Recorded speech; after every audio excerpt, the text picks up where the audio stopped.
ಬೇಟೆ ಯಾವುದೆಲ್ಲ ಈ ಸೆಕೆಯಲ್ಲಿ ಇಷ್ಟು ಬೇಟೆ ಅಂತ ಇವತ್ತೇ ಗೊತ್ತಾಗ. ಸಪ್ತ ವ್ಯಸನಗಳಲ್ಲಿ ಬೇಟೆಯು ಒಂದು. ನಾನು ಅದಕ್ಕೆ ಮತ್ತೆ ಹೊರಗೋಗಿ ಆಯಾಸ ಮಾಡೋದಕ್ಕಿಂತ ಇಲ್ಲೇ ಸ್ವಲ್ಪ ನಿಧಾನವಾಗಿರುವಂತೇಳಿ ಹಾರ್ಲಿಕ್ಕೆ ಹೋಗಿ 4 ದಿಕ್ಕಿನ ಬೇಟೆ. ಹೌದು, 3 ದಿಕ್ಕಿನ ಬೇಟೆ ಪೂರೈಸಿ ಆಯ್ತು. ಒಂದು ತೂಹಿನ ಬೇಟೆ, ಒಂದು ಅಂಟು ಜಲ ಬೇಟೆ, ಮತ್ತೊಂದು ವಿದ್ಯಾಧರ ಬೇಟೆ, ಇನ್ನು ಉಳಿದದ್ದು ಆಮೇಲೆ ಕೊನೆಯದಾಗಿ ಉಳಿದು ಫಲಹಾರ ಬೇಟೆ ಒಂದೇ ಉಳಿದದ್ದು. ಅದು ನಮ್ಮ ಅರಮನೆಯಲ್ಲಿ ಮಿತ್ರ. ಓಡು ಓಡು ಓಡು ಓಡು ಓಡು ಮಿತ್ರ, ಓಡು. ನಿನ್ನಗಿಂತ ದೊಡ್ಡದು ಬೇರೆ ಯಾವುದುಂಟ? ಅದು ಓಡು. ಮತ್ತೆ ಎಂತದ? ಓಡು ಓಡು. ಯಾಕೆ? ಮೋಹಿನಿಯ ಕಾಟ. ಮೋಹಿನಿ ಮೋಹಿನಿ. ಅದು ಯಾರು? ನಿನ್ನ ಪಕ್ಕದ ಮನೆಯವಳ? ಪಕ್ಕದ ಮನೆಯವಳು ವಾಡಿದ, ಬೇರೆ ಬಿಟ್ಟಿದ್ದು ಓಡಿ ಆಗಿದವಳು. ಅದಕ್ಕೆ ಕಾರಣ ನೀನೇ ಆಗಿರ್ಬೇಕು. ನಾವು ನೋಡಿದ್ದೇವೆ, ಅವಳು ಓಡಿ ಆಗಿ ನೋಡಿದ್ದೆ. ಅದಲ್ವೋ ಕಾಪಾಡಿ ಕಾಪಾಡಿ ಹೇಳಿದ್ದಾರೆ. ಏನು? ಇಂತಹ ಏಕಾಂತ ಪ್ರದೇಶದಲ್ಲಿ ನಮ್ಮಂತಹ ಗಂಡು ಮಕ್ಕಳು ಸಂಚಾರ ಮಾಡುವಾಗ ಎಲ್ಲಾದ್ರೂ ಹೆಣ್ಣಿನ ಧ್ವನಿ ಕೇಳಿಕೆ ಅಂತಂದ್ರೆ ಅದು ಮೋಹಿನಿಯ ಕಾಟ ಅಂತೇಳಿ. ಎಲ್ಲೋ ಊರಿನಲ್ಲಿ ಪರಸ್ಪರ ಯುವಕ ಯುವತಿಯರು ಪ್ರೇಮಿಸಿ ಅವರಲ್ಲಿ ಪ್ರೇಮಾಂಕುರ ಆಗಿ ಕೊನೆಗೆ ಎಂಟೆಂಟ್ಲಿ ಆಗಿ ಅದು ಮತ್ತಿನ ಪ್ರಕರಣ.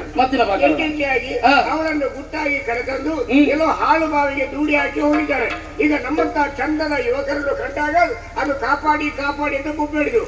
ಮಗ ಕಾಪಾಡಿ ಅಂತ ಕೇಳಿ ತಿಳಿದು ಹೋದ ಮಗ ಹೊಂಡ ಬಿಟ್ಟದ್ರೆ. ಈಗ ಚಂದದ ಹುಡುಗ ಯಾರಿಲ್ಲ? ನಾವೇ.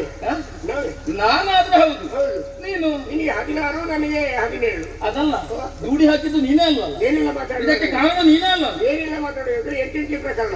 ಆರ್ತಧ್ವನಿ ಕೇಳ್ತಾ ಉಂಟು. ಯಾರು ಎನ್ನುವ ಹಾಗೆ ವಿಚಾರಿಸಬೇಕು.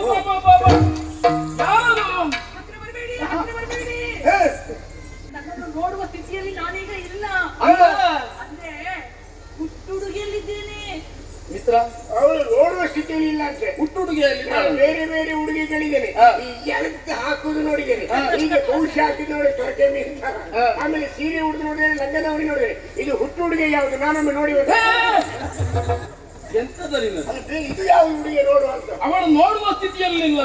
ಅವಳ ಮಾನ ಮುಚ್ಚುವುದಕ್ಕಾಗಿ ಒಂದು ವ್ಯವಸ್ಥೆ ಆಗಬೇಕು. ಅಂದ್ರೆ ಹುಟ್ಟುವಾಗಲೇ ಇದ್ದ ಹಾಗೆ ಇದ್ದಾಳೆ. ಹೌದು, ಇದೊಂದು ವ್ಯವಸ್ಥೆ ಆಗ್ಬೇಕಲ್ಲ. ಏನು ಮಾಡುವ? ಯೋಚನೆ ಮಾಡಬೇಕಾಗತ್ತೇ ಇಲ್ಲ. ಅವಳಿಗೆ ಆರ್ತನಾದವನ್ನು ಆಲಿಸಿದ ನಾನು ಅವಳಿಗೊಂದು ಅರಿವೇ ಉಂಟು ಅಂತೇಳಿ ಅರಿವೇ ಮೂಡಿದ ಅಪರಾಧ ಅಲ್ಲ. ಇದನ್ನು ನಿನ್ನಲ್ಲಿ ಇರುವುದೆಲ್ಲ ನಿನ್ನ ಗಾತ್ರದ್ದೇ ಇರುವುದು. ಮಾರಾಯ, ಅವಳು ನನಗಿಂತ ಗಿಡ್ಡ ಇದ್ರೆ ಅವಳಿಗೆ ದುಡ್ಡು ಆಗುದಿಲ್ವಾ? ಅದು ಸಾಕಾಗುವುದಿಲ್ಲ. ವ್ಯವಸ್ಥೆಯನ್ನು ನಾನು ಕಲ್ಪಿಸ್ತೇನೆ. ಇದು ನೋಡಿಲ್ಲಿ, ಇದನ್ನು ಮುಟ್ಟುಕೊಂಡು ಮಿತ್ರ ವ್ಯವಸ್ಥೆಯನ್ನು ಕಲ್ಪಿಸಿದ್ದೇನೆ. ಯಾಕೆ ಬೇಕಾಗಿ? ಒಂದು ನಾಡಿನ ಚಕ್ರವರ್ತಿ ನಾನು. ವ್ಯವಸ್ಥೆಯನ್ನು ಮಾಡಬೇಕಾದದ್ದು ಧರ್ಮ ನನ್ನದಾಗಿದೆ. ಗುರುಗಳು ಹೇಳಿದ್ದು ಹಾಗೆ ಅಲ್ವೇ? ರಾಜನೆಂದರೆ ರಾಗ ಜೀವನದ ಭೋಗದ ಬೊಂಬೆ ಅಲ್ಲ, ಅವ ತ್ಯಾಗ ಜೀವನದ ನಿಷ್ಕಾಮ ಯೋಗಿ. ಕಾಲಕಾಲಕ್ಕೆ ಸನ್ನಡತೆಯ ಸದ್ವಿಚಾರಗಳ ಸದ್ವಿನಿಯ ಶೀಲನಾದ್ರೆ ಮಾತ್ರ ನಾಡನ್ನಾಡುವ ನಾಯಕ ಅಂತ ಹೇಳಿದ್ದಾರೆ. ನಾಡನ್ನಾಡುವ ನಾಯಕ ಕೇದಗೆಯ ಹೂ ಸುಗಂಧ ಬಂದೂರವಾದರೂ ಹುಲ್ಲುಗಳಿಂದ ಪರಿವೇಕ್ಷಿತವಾಗಿರುವುದರಿಂದ ಅದು ಸೇವಿಸುವಗೆ ಅನರ್ಹ ಆಗ್ತದೆ. ಹಾಗೆ ಮಹಾರಾಜರು ದುಷ್ಟಚಟಗಳಿಂದ ಕೂಡಿದೆ, ಅವರು ಸೇವಿಸುವಗೆ ಅನರ್ಹನಾಗ್ತಾನೆ. ನೀನು ಹಾಗೆಲ್ಲ ವಿದ್ಯಾವಂತನಾಗಿ ಬುದ್ಧಿವಂತನಾಗಿ ಇದನ್ನು ಪ್ರಯೋಗ ಮಾಡಿ ಸಂತೋಷ ಆಯಿತು.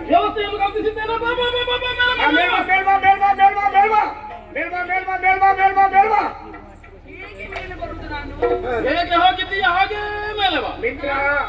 ಅವಳು ಮಿತ್ರ ಹೋದಾಗ ಮೇಲ್ಬಟ್ಟಿಗಾಗ ಅವಳು ಪುಳುಂಕ ಬಿದ್ರೆ ಪುಳುಂಕ ಮೇಲ್ಬಟ್ಟಿಗಾಗ ಈಗೊಂದು ವ್ಯವಸ್ಥೆ ಆಗ್ಬೇಕಲ್ಲ. ಗುರುಮುಖಿಯನ್ನು ಕಲಿತಂತಹ ನಿರ್ಮಾಣ ವಿದ್ಯೆಯಿಂದ ಒಂದು ಬಾಣವನ್ನು ಪ್ರಯೋಗಿಸಿ ಏನು ನಿರ್ಮಾಣ.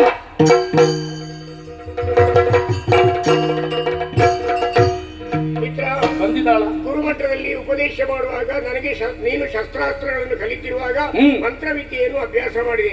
ನನಗೆ ಅದರ ಬಗ್ಗೆ ಉದಾಸೀನ ಇತ್ತು. ನನ್ನ ಯೋಗ್ಯತೆಗೆ ಶಸ್ತ್ರಾಸ್ತ್ರ ಪ್ರಯೋಗ ಮಾಡುವುದು ಬೇಡ ಅಂತೇಳಿ ನಾನು ಸುಮ್ಮನಿದೆ. ಕಷ್ಟಪಟ್ಟು ನೀನು ಕಲಿತದ್ದರಿಂದ ಇವತ್ತು ನಿನ್ನ ಮಂತ್ರಾಸ್ತ್ರಗಳು ಶಸ್ತ್ರಾಸ್ತ್ರ ಪ್ರಯೋಗದ ಪ್ರಯೋಜನಕ್ಕೆ ಬಂತು. ಕೇವಲ ಮಂತ್ರ ಮುಖದಿಂದಲೇ ಶರದ ಮುಖಾಂತರ ಬಾಣದ ಮುಖಾಂತರ ಒಂದು ಏಣಿಯನ್ನು ನಿರ್ಮಿಸಿ ಮೇಲ್ಬರುವ ಹಾಗೆ ಮಾಡಿದೆಯಲ್ಲ, ವ್ಯವಸ್ಥೆಯನ್ನು ಕಲ್ಪಿಸಿದ್ದೇನೆ. ಕೈ ಚಳಕಕ್ಕೆ ನಾನು ಧನ್ಯವಾದ. ಬಂದಿದ್ದಾಳ ನೋಡು. ಎಲ್ಲಿಂದ ಬೆಳಕು ಅಂತ ನೋಡುವಾಗ ನಿಜವಾಗಿ ಹುಣ್ಣಿಮೆಯ ಚಂದ್ರನೇ ಹೆಣ್ಣು ರೂಪವನ್ನು ಧಾರಣೆ ಮಾಡಿ ದರಗಿಳಿದು ಬಂದರೋ ಎನ್ನುವ ಹಾಗೆ ಭಾಸವಾಗುತ್ತಾ ಇದೆ. ಇದು ಇಷ್ಟು ಪ್ರಖರವಾದ ಬೆಳಕು ಎಲ್ಲಿಂದ ನೋಡುವಾಗ ಅವಳ ದೇಹದ ಕಾಂತಿ ಎಷ್ಟು ಬಿಳುಪಾಗಿದ್ದಾಳೆ. ಅವಳು ಹೊಸ ರಿಸಿದು ತಂಬೆಲರು, ಬೀತುದು ಬಿಸಿಲ ಬಿಂಕ, ಮುದುಡಿದವು ಸರೋಜ ಸಂತತಿ, ಒಸರಿದವು ಶಶಿಕಾಂತ, ನೈದಿಲೆಯ ಹಸರ ಹರಿದುದು, ಚಕ್ರವಾಕದ ಬೆಸುಗೆ ಸರಳಿದವು ಈ ಚಂದ್ರಾನನೆಯ ಇರುವಿನಲ್ಲಿ ಮತ್ತು ಹೊರನಲ್ಲಿ. ಅದೇ ಹೊಸರಿದವು ಶಶಿಕಾಂತ ಹೇಳಿದ್ರೆ ಅದನ್ನೇ. ಅದೇ ಯಾರು ಶಶಿಕಾಂತ? ಈಗ ಭಾವಜನ ಅಂದ್ರೆ ಶಶಿಕಾಂತ ಶಿಲೆಯು ಇವಳನ್ನು ಕಂಡಾಗ ಒಮ್ಮೆ ಪಸೇರಿತ್ತು, ಬಿಡುಪಾಯಿತು, ಅದಕ್ಕೆ ಬೆವರಿದಾಗ ಆಯ್ತು. ಅಷ್ಟು ಚಂದ ಇದ್ದಾಳೆ ಮಿತ್ರ, ಚಂದ ಇದ್ದಾಳೆ ಹೆಣ್ಣು ಮಗಳು. ನಾನು ಯೋಚನೆ ಮಾಡೋದು, ಗುರುಗಳು ಹೇಳಿದ ಮಾತು ಬಹಳ ನನಗೆ ನೆನಪಾಗುತ್ತಾ ಇದೆ. ಈ ಹೆಣ್ಣು ಮಕ್ಕಳು ಚಂದ ಇದ್ದಾರೆ ಅಂತ ಹೇಳಿ ಅವ್ರ ಹತ್ರ ಮಾತಾಡಲಿಕ್ಕೆ ನಾವು ಹೋಗ್ಬಾರ್ದು. ಯಾಕಂದ್ರೆ ನಾನು ಆಚೆ ಹೋದ್ಮೇಲೆ ನಿಮ್ಮಿಬ್ಬರಲ್ಲಿ ಸಂಭಾಷಣೆ ನಡೀಬಹುದು ಎನ್ನುವ ಕಲ್ಪನೆ ನನಗೆ ಮೂಡ್ತಾ ಇದೆ. ಯಾಕಂದ್ರೆ ನೀನು ಚಂದ ಇದೀಯ, ಅವಳು ಚಂದ ಇದ್ದೀ, ನಿಮ್ಮಿಬ್ಬರ ಸಂಭಾಷಣೆ ಆದಾಗ ನನಗೆ ಗುರುಗಳು ಹೇಳಿದ ಮಾತು ನೆನಪಾಗ್ತದೆ. ಚಂದದ ಹೆಣ್ಣು ಮಕ್ಕಳ ದರ್ಶನದಿಂದ ಗಂಡು ಮಕ್ಕಳ ಚಿತ್ತ ನಾಶ ಆಗ್ತದೆ, ಅವರ ಸಂಭಾಷಣೆಯಿಂದ ಇವರ ಕಿಸೆಯಲ್ಲಿದ್ದ ವಿತ್ತ ನಾಶ ಆಗ್ತದೆ, ಅವರ ಸ್ಪರ್ಶದಿಂದ ರಕ್ತ ನಾಶ ಆಗ್ತದೆ. ಆದ್ದರಿಂದ ಹೆಣ್ಣಿನ ಬಗ್ಗೆ ಬಹಳ ಜಾಗೃತಿ ಇರಬೇಕು. ಹೆಣ್ಣು ಮಕ್ಕಳನ್ನು ಕೇಳಿದ್ರೆ ನವ್ಯ ಕವನದ ಹಾಗೆ ಅರ್ಥವಾಗದಿದ್ರೂ ಮೆಚ್ಚುಗೆ ಆಗುತ್ತಾರೆ, ಮರಳಿ ಬಂದ್ರೆ ವಿಷಾದ ಪತ್ರ ಇರ್ತದೆ. ಹೆಣ್ಣು ಮಕ್ಕಳಂತ ಹೇಳಿದ್ರೆ ಖಾಲಿ ಚೌಕಟ್ಟು ಇದ್ದಾಗೆ, ಯಾರ ಭಾವಚಿತ್ರ ಇರಿಸಿದ್ರು ಹೊಂದಿಕೊಳ್ಳುತ್ತಾರೆ, ಅದಕ್ಕಾಗಿ ಮಾಡಿಸಿಟ್ಟ ಹಾಗೆ. ಆದ್ದರಿಂದ ಬಹಳ ಜಾಗೃತಿಯಾಗಿರ್ಬೇಕು ಮಾತ್ರ, ಬಹಳ ಜಾಗೃತಿಯಾಗಿರ್ಬೇಕು. ಗುರುಗಳು ನಿನಗೆ ಹೇಳಿಕೊಟ್ಟದ್ದ ಅಲ್ಲ ನೀನೇ ಗುರುಗಳಿಗೆ ಹೇಳಿಕೊಟ್ಟದ್ದು? ಇಲ್ಲ, ಗುರುಗಳು ಹೇಳಿದ್ದನ್ನು ಮುಂದಿನ ಯುವ ಪೀಳಿಗೆಗೆ ನಾನು ಬರೆದಿಟ್ಟಿದ್ದೇನೆ. ಒಂದೊಂದು ನಾನು ಹೋದ ನಂತರ ಅವರು ಅದನ್ನು ಬಾಯ್ಪಾಠ ಮಾಡಿ ಬೆತ್ತಲ್ಲಿ ಆಗ್ತದೆ. ನಾನು ಕೇವಲ ನನಗೆ ಬೇಕಾಗಿಲ್ಲ, ಇಷ್ಟು ದಪ್ಪದ ಪುಸ್ತಕದಲ್ಲಿ ಬರೆದಿಟ್ಟಿದ್ದೇನೆ, ಮುಂದೆ ಯಾರಿಗಾದ್ರೂ ಪ್ರಯೋಜನ ಆಗ್ಬೋದು ಅಂತ ಹೇಳಿ. ಈಗ ನಿನಗೆ ಅರ್ಥ ಆಯ್ತಲ್ಲ? ಹೌದು, ನಮ್ಮಿಬ್ಬರಲ್ಲಿ ಸಂಭಾಷಣೆ ನಡಿಬಹುದು ಎನ್ನುವ ಹಾಗೆ. ಹಾಗಾದ್ರೆ ನೀನ್ ಯಾಕೆ ಇಲ್ಲ ಇನ್ನು? ಅಂದ್ರೆ ಇಷ್ಟು ವರ್ಷ ನನ್ನನ್ನು ಇಟ್ಕೊಂಡಿದ್ದೀನಿ. ಈಗ ಚಂದದ ಹೆಣ್ಮಕ್ಳು ಸಿಗುವಾಗ ಅಲ್ಲ, ಈಗ ಚಂದದ ಹೆಣ್ಮಕ್ಳು ನಿನ್ನ ಹತ್ರ ಬರುವಾಗ ನನ್ನ ಅಗತ್ಯ ಇಲ್ಲ, ನಿನ್ನ ಅಗತ್ಯ ಇಲ್ಲ ಇನ್ನು ಅಲ್ವಾ? ಆದ್ರೆ ಒಂದು ನೀನು ಏನು, ಹೆಣ್ಣುಮಕ್ಕಳು ಅಂತರಂಗವು ವಿಷಮಯವಾಗಿದ್ದರೂ ಹೊರಗೆ ಗಾಂಜಾ ಫಲದಂತೆ ಬಹು ರಮ್ಯವಾಗಿ ಶೋಭಿಸಲ್ಪಡ್ತಾರೆ. ಹೆಣ್ಣು ಮಕ್ಕಳ ಅಂತರಂಗವು ವಿಷಮಯವಾಗಿದ್ದರೂ ಗಾಂಜಾ ಫಲದಂತೆ ಬಹು ರಮ್ಯವಾಗಿ ಶೋಭಿಸಲ್ಪಡ್ತಾರೆ. ಇದು ನೆನಪಿಟ್ಟುಕೊಂಡು ಬದುಕಿದ್ರೆ ಸಂಸಾರ ಸರಾಗವಾಗಿರ್ತದೆ.